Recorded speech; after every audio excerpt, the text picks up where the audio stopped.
बिस्मिल्लाहिर्रहमानिर्रहीम। अस्सलाम वालेकुम। आप देख रहे हैं DNN न्यूज़ और मैं हूं गुलाम ज़हरा। अब रुख करते हैं खबरनामे की तरफ।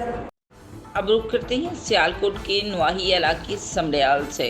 अमरान अशरफ की रिपोर्ट के मुताबिक नामालूम नौजवान दिन दहाड़े दुकान में घुसकर दुकान में पड़े 2 लाख रुपए चुरा कर रफू चक्कर हो गया।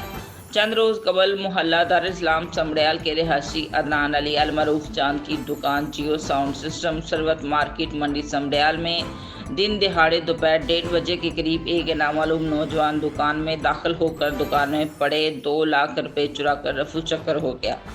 मॉडल पुलिस स्टेशन समड़ियाल ने अदनान अली वल्द मोहम्मद अशरफ की तहरीरी दरख्वास्त पर नामालूम चोर नौजवान के खिलाफ तजवीज़ात पाकिस्तान 380 के तहत मुकदमा दर्ज करके मुजरम को जल्द गिरफ्तार करके मुज़ाकरू रकम वापस दिलाने की यकीन दहानी करा दी, जबकि दुकान मालिक ने चोरी की पहचान करने वाले शख्स के लिए इसका नाम खुफिया राज में रखते हुए 20,000 रुपये नकद इनाम देने का भी ऐलान कर दिया है।